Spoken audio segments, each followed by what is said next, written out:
Yeah, you can't scare reds, man. You can't scare Oh, them. You know what? They hanging people on balconies. You can't scare no man like that. Where you think Suge Knight got that idea from? You can't scare. oh. Come You know, that's where he got it from too, and on. Yeah, you that's can't. really where that's how he became Suge Knight about because all his boys told me that he watched the movie over and over and over.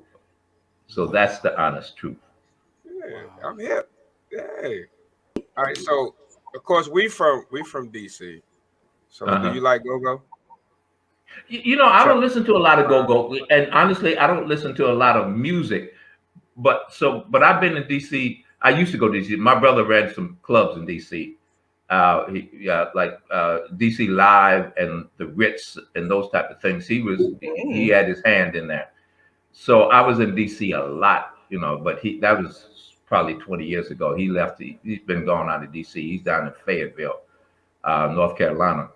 But I used to go to DC all the time. As a matter of fact, there's a script around a guy, and I think it's Chuck Brown's nephew has this script that he's been trying to raise money to do this script about Chuck Brown for several years, and he wrote a role in that for me, and I hope he gets to do it because Wow. All right, you so know just listening to the music tonight, it was like yeah, it reminded me of a lot of stuff.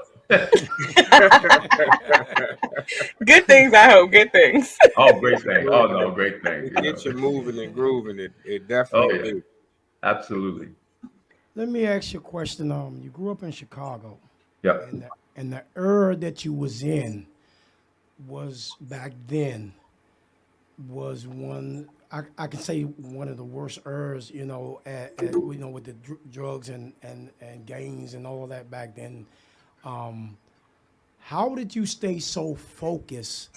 You know, all that was going on in Chicago as a kid, and how did you stay so focused to do the things that you accomplish? Okay. I have to go back to my parents again. Okay. They kept us focused. There were eight kids, so they're the ones that kept us focused. And I have to say, Chicago was bad at that time, but it's nowhere near as bad as it is now, Exactly. apparently. But I grew up. But see, at that time, Chicago. You have to remember, Chicago was one of the most segregated cities in the United States.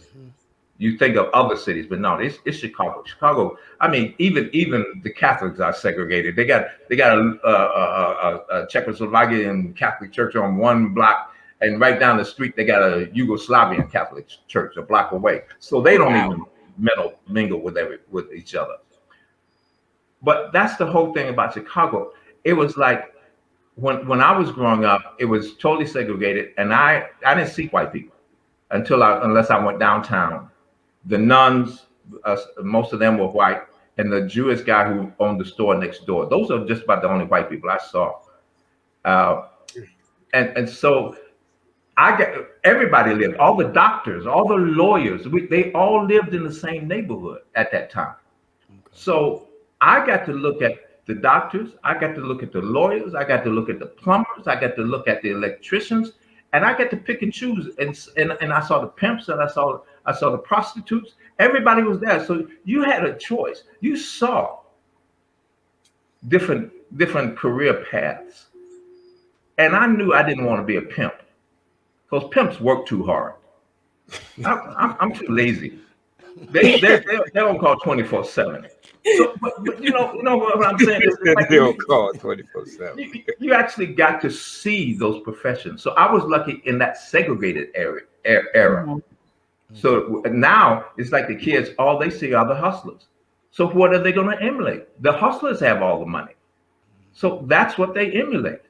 And that's is I mean, we can talk about that forever and ever. Exactly. But that's got to stop. And that's why I like to go back to when I'm on the road. I try and go to juvenile facilities. I'll go to prisons. I'll go to schools, high schools, grade schools, etc., and talk to the kids because I'm a very blessed man, and I understand it. But I'm still that kid from the South Side of Chicago. I've been stopped Mm, by the police in the last 2 years twice in 3 months. Wow. So it doesn't mm. matter how much money you made, how much notoriety you have, as long as you're still in this skin color, we still all the same. And I never have forgotten that. And I never will forget that. I'm still that kid from the South Side of Chicago. Unfortunately, we are running out of time. Okay. So, Appreciate again, it. we So in thank this you last minute, so, so, appreciate it. so much for coming on and being a part of our show. We are based out of Maryland, out of the DMV, and we are a go-go radio show, but we are national. We are worldwide. So, and to have you onto this show means a lot to us because not only does it mean that we're on the right direction, but it means that we're getting better at what we're doing. So, we appreciate you. We respect you so much, and we Thanks for cannot sending wait me the little until people. another. Yeah, the little people. We are the little people. No, well, really appreciate you having me on, and I appreciate the job that you're doing because you are very necessary. Because we need our voices to be heard. We can't, Thank it's you. like Thank you. the Emmys. That don't phase me at all. There ain't no black people won on the Emmys. So what?